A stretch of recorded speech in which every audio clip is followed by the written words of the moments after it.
Apa yang membuat saya ingin menjadi psikiater? Sebenarnya sejak SMA saya sudah tertarik dengan bidang ilmu psikologi. Namun kemudian oleh ayah saya disuruh untuk melanjutkan menjadi dokter. Karena menurut ayah saya dengan menjadi dokter saya bisa membantu lebih banyak orang. Dan setelah lulus dari program studi kedokteran, masih ada keinginan dari dalam diri saya, ketertarikan untuk menjadi psikiater, sehingga akhirnya saya memutuskan untuk mengambil program studi psikiater.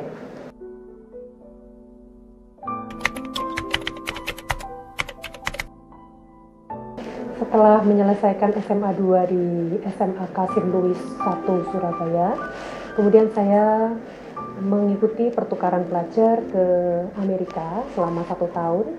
Kemudian dari sana saya kembali untuk melanjutkan studi program pendidikan dokter umum di Fakultas Kedokteran Universitas Airlangga, angkatan tahun 2003. Kemudian setelah itu saya menempuh pendidikan dokter spesialis juga di Fakultas Kedokteran Universitas Airlangga di jurusan Prodi Psikiatri atau Spesialis Kedokteran Jiwa.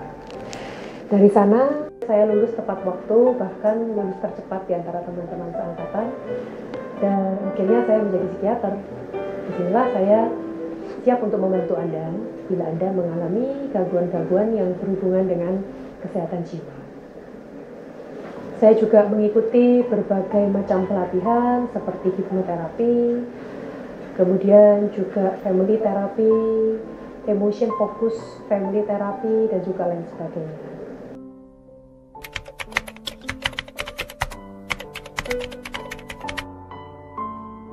Pengalaman yang pernah saya dapatkan dulu waktu ketika saya kecil, saat saya berusia SD, salah seorang pegawai dari orang tua saya, dia mengalami gangguan jiwa. Kebetulan pegawai ini adalah sosok seorang yang sangat dekat dengan saya, karena sejak kecil ia selalu tidur bersama dengan saya. Jadi kita tidur sekamar dengan pegawai perempuan ini, hingga suatu saat pegawai perempuan ini menelpon keluarga kami. Dia sudah keluar, tidak lagi bekerja di keluarga saya.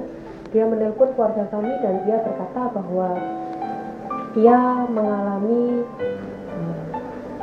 flu tulang yang mana ia hampir mati, dan mana di sana pembicaraannya sangat melantur, dan bahkan ia dipasung.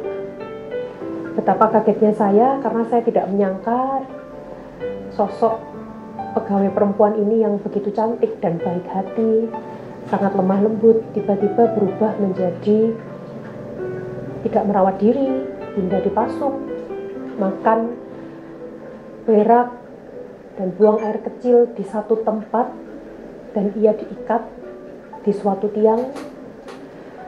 Pada waktu saya mengunjungi pegawai perempuan saya itu di desanya, saya menangis karena saya tidak menyangka bahwa keadaannya menjadi seperti itu. Di sana sangat membekas di hati saya bahwa kesehatan jiwa itu sangat penting. Karena bila kita mengalami gangguan jiwa, itu akan sangat mendestruksi hidup kita. Fungsi hidup kita menjadi tidak lagi optimal. Dan pada waktu itu, saya masih ingat dengan jelas, ibu saya dan saya menangis melihat pegawai perempuan saya itu, dan kita berdoa bersama untuk pegawai perempuan itu. Dan puji Tuhan, pegawai perempuan tersebut sembuh.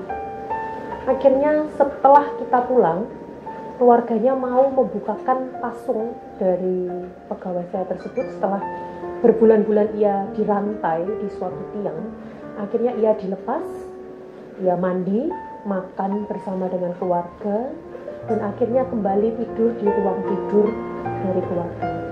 Pada waktu saya SD, belum zamannya telepon.